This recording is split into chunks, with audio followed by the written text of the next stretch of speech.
Bom dia, irmãos.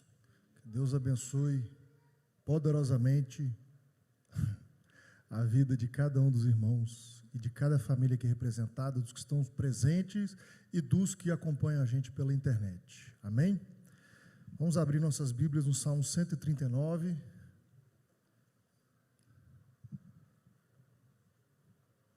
Salmo 139.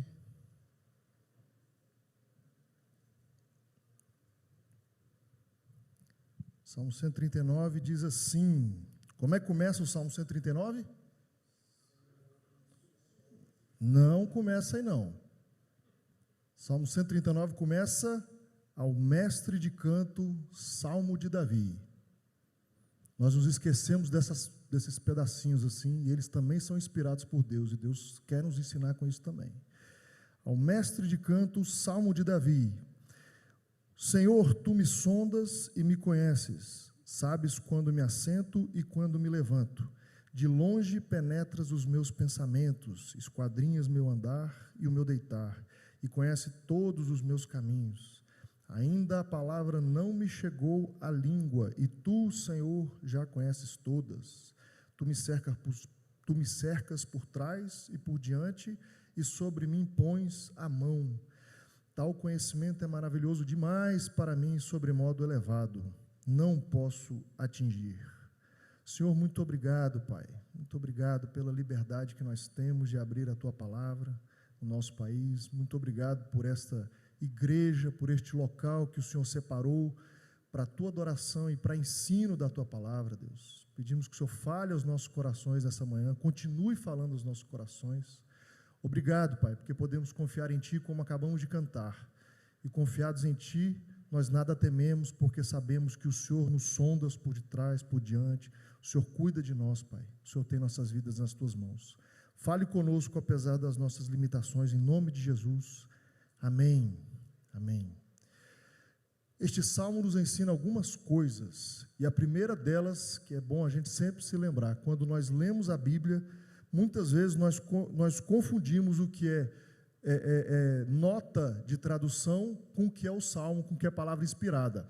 Então, meus irmãos, toda vez que nós lermos um salmo, isso que está em negrito em cima da Bíblia é geralmente a nota de tradução, né? Aqui na minha Bíblia está escrito assim, ó, Deus onisciente e onipotente. Não sei como é que está escrito na sua Bíblia. Tem alguém que tem alguma coisa diferente escrita aí? É isso também? Às vezes tem alguma outra nota de tradução. E essas notas de tradução, às vezes, produzem confusão. Por exemplo, a questão do dom de línguas, né? Que a gente sabe que existe, é um dom de Deus, mas muitas vezes o que nós usamos para respaldar é o evento de Pentecostes. Porque se você abrir lá em Atos 2, está escrito assim, em negrito, o dom de línguas. Mas lá foi um evento específico, e existe o dom de línguas. Né? Lógico que existe, a gente acredita nisso, a gente crê nisso, lógico, está na Bíblia, na contemporaneidade dos dons, mas muitas vezes a gente se embasa em detalhes de tradução que às vezes atrapalham, e por conta desta tradução, existem aqueles irmãos que defendem que o que caracteriza o batismo do Espírito Santo é o falar em outras línguas, e a gente sabe que não é um coração convertido ao Senhor. O dom de línguas é um dom como os outros, que Deus distribui para a edificação do corpo, e glória a Deus por isso, né? Mas não é a manifestação do batismo do Espírito Santo. O Espírito Santo convence do pecado, justiça e do juízo. A evidência é a conversão da pessoa, é um coração transformado, né? E aqui ele começa assim, ao mestre de canto, Salmo de Davi. Isso talvez não seja uma coisa que chame muito a nossa atenção, pelos detalhes que o Salmo traz, só que isto, meus irmãos, é uma das bases bíblicas mais fortes para a gente ter louvor no culto. Eu trato disso na minha monografia lá do seminário, a liturgia do culto. Isso aqui é que respalda nós termos instrumentos de corda, instrumentos de percussão, cantos, cântico de várias vozes, isso daí são os respaldos bíblicos que a gente tem. Deus inspirou este salmo para que ele fosse cantado. Olha que coisa bacana. Deus se alegra do louvor. Por isso que o louvor ministrado na igreja, ele tem que ser feito, realizado, treinado, praticado, estudado, com muito detalhe, com muito zelo no coração. Deus registra na sua palavra que Ele quer o louvor, a música. Ele quer isso para a adoração dele. E este salmo trata, como o próprio título da tradução fala, né, do Deus onisciente. Senhor, tu me sondas, tu me conheces, sabe quando me assento, quando me levanto. De longe penetras os meus pensamentos, esquadrinhas meu andar, meu deitar, conhece todos os meus caminhos. Eu nem pensei no que eu vou falar, o Senhor já sabe o que está na minha... A palavra nem chegou na boca, na língua, Deus já sabe o que eu vou falar. Né? Me cercas por detrás, por diante, sobre mim põe sua mão. Tal conhecimento é maravilhoso demais para mim, sobre modo elevado. Nós temos, muitas vezes, a insistência, a persistência de nos esconder de Deus, né? Principalmente quando a gente comete algum erro. Quantas pessoas, de maneira muito especial, jovens, por imaturidade ou por fraqueza, comete algum deslize aí na fé, e aí entende que não é mais digno da presença de Deus. Eu tenho um amigo que isso ficou muito claro para mim. Ele era, quando eu fui presidente da mocidade lá na igreja, pastor Helder, ele era o vice-presidente. Foi. Depois de alguns anos estava lá na igreja, fui forte, depois parou de ir. Não, por quê? Porque eu deslizei e tive relação sexual com uma menina, não sei o que e tal. E ele era virgem, né? 20 e poucos anos, aí teve relação. Aí nunca mais foi na igreja. Nunca mais. Ele falou, não, eu não sou digno. Eu falei, rapaz, mas algum dia você foi?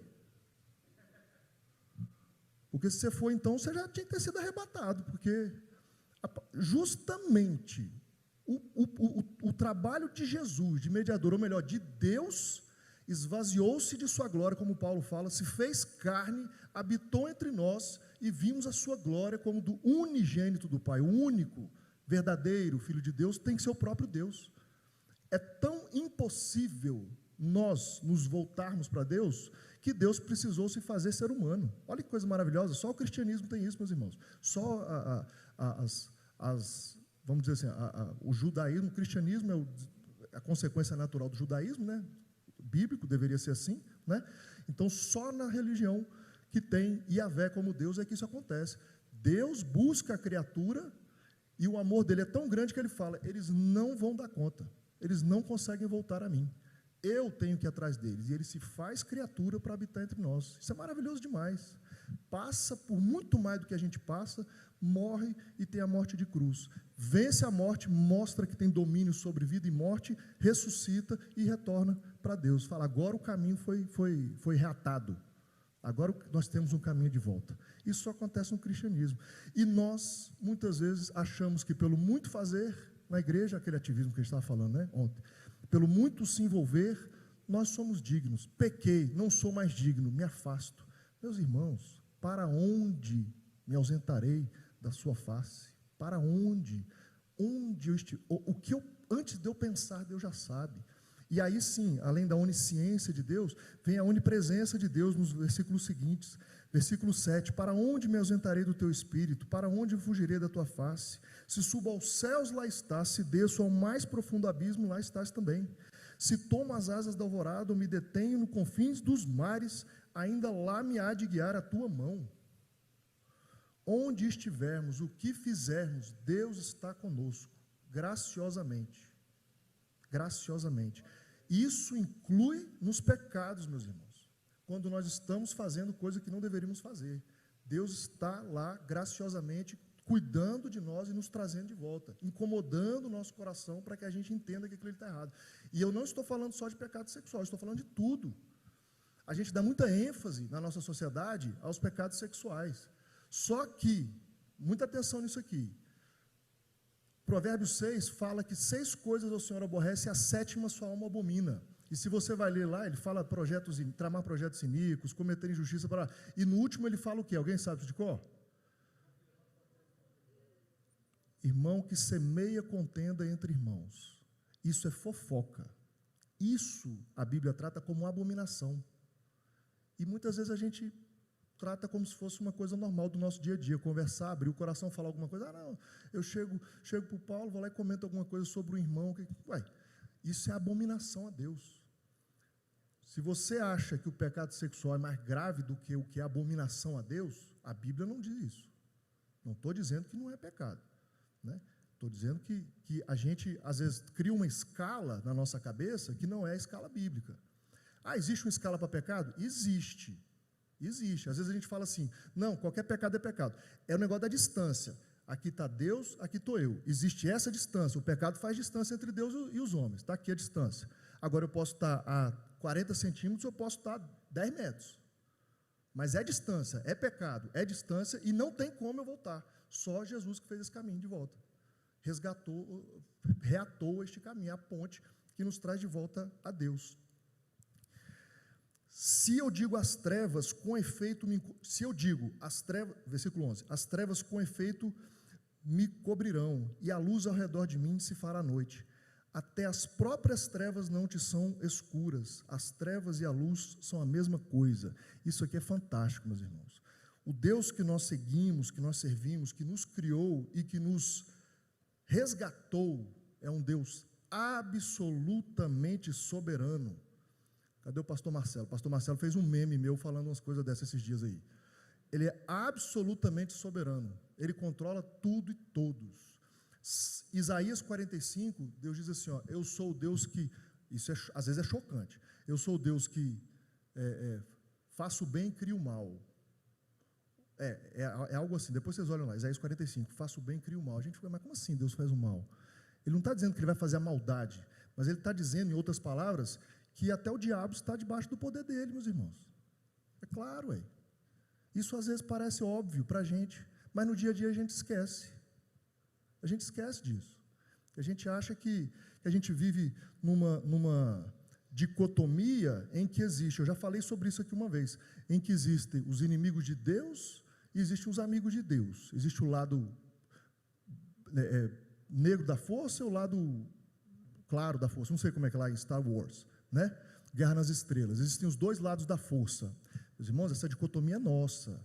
Não existe ninguém que consegue contrapor o poder de Deus. Deus é soberano. O que acontece é debaixo da vontade permissiva dele. Ele só não destruiu o diabo ainda porque ele ainda tem propósito com ele. E aí ficam os mistérios de Deus. Deus saber o que ele tem, né? E para Deus não há diferença. Não tem aonde a gente, não há como a gente fugir. Não existe.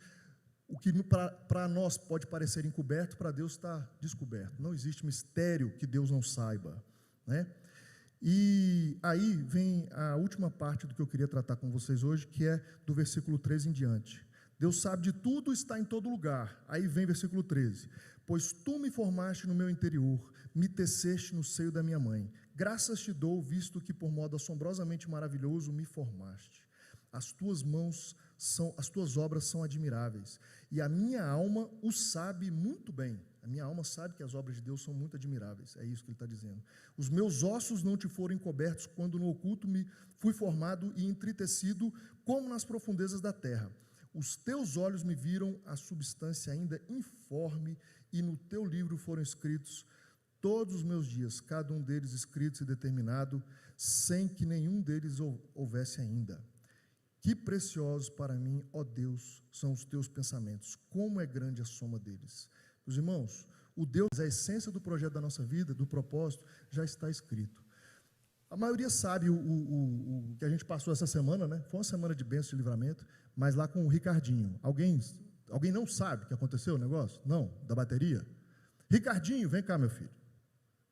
Vou chamar ele aqui.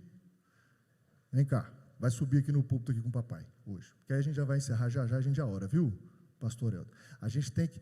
Eu sei que meu filho é pilhado, só que agora é literalmente. O que você fez essa semana? Você engoliu o quê? Papai, você que fala. Engoliu uma bateria, meus irmãos. Essas baterias de relógio. E aí a gente acha que é tipo uma moedinha, né? Engoliu, depois vai soltar, mas não é não. Os perigos que a gente descobre depois que a gente vai para o hospital, né? Tem perigo de ficar preso na garganta, sufocar, tem perigo de colar na parede do esôfago, e aí colou na parede do esôfago, pode dar carga, e se der carga ela aquece e literalmente queima o esôfago, aí tem que tratar a queimadura, cai no estômago. Depois eu mando uma foto aí para o pastor Helder, se ele quiser soltar no grupo da Manancial, para vocês verem a corrosão da bateria no estômago. E está lá, além dela estar toda preta, corroída pelo ácido estomacal, ela está no furta-cor assim em volta da bateria, ela não está prateada mais, significa que elevou a temperatura dela.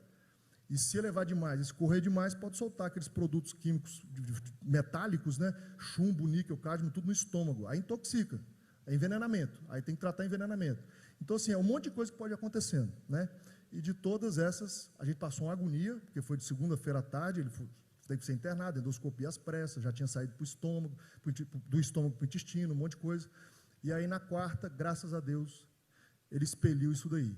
Mas até nisso daí, a gente vê detalhes de Deus.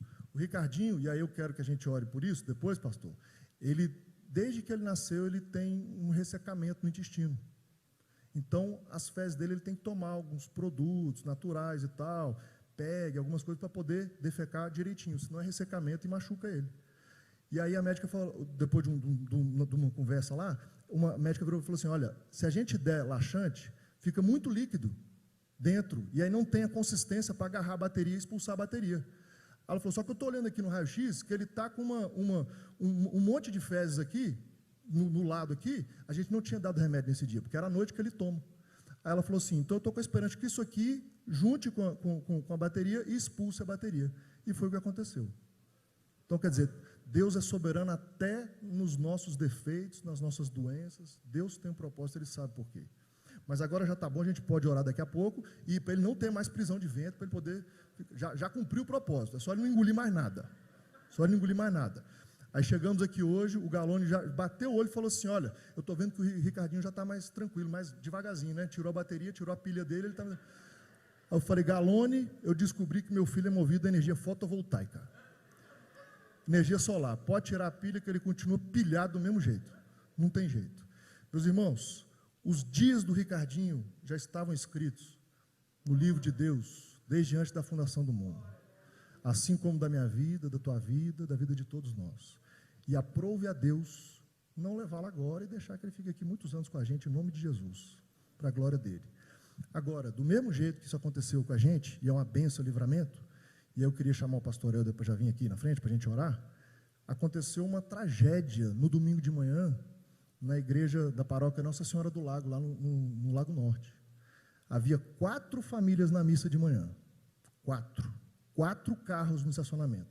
Uma família tinha um filhinho de 1 ano e um filhinho de 3. Quando a mãe foi colocar o filhinho de 1 ano no carro, o filhinho de 3 saiu correndo e foi atropelado. E morreu no domingo de Páscoa. Que Deus tenha misericórdia dessa família. Que Deus console o coração daquela família. São católicos. E Deus tem misericórdia, do mesmo jeito. Deus é soberano sobre tudo e todos. A gente não entende. Poderia ter tido um desfecho diferente. E eu estaria arrebentado aqui hoje. Mas consciente da graça de Deus sobre nossas vidas. Então eu queria louvar a Deus pelo livramento que Ele nos deu e pelo livramento que Ele nos dá todos os dias, porque pode acontecer tudo. A gente nem imagina de tudo que Deus está nos livrando. A gente nem imagina. Que Deus abençoe sua vida, a sua família. Amém? Amém. Ricardinho, você quer fazer uma oração para agradecer o Papai do Céu? O que você acha? Vamos lá juntos? Amém. Papai do céu, muito obrigado por esse dia lindo. E amém. E também, assim, ó.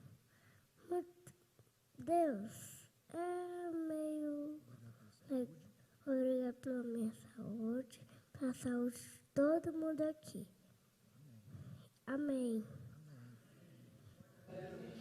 Deus, nós te louvamos por esse grande livramento que o Senhor deu ao Ricardinho, por esta palavra que faz com que os nossos corações, Deus, se acalme, porque o Senhor é o Deus que contou os nossos dias, e nós não devemos andar ansiosos, porque em última instância a ansiedade é um medo da ausência da provisão do Senhor.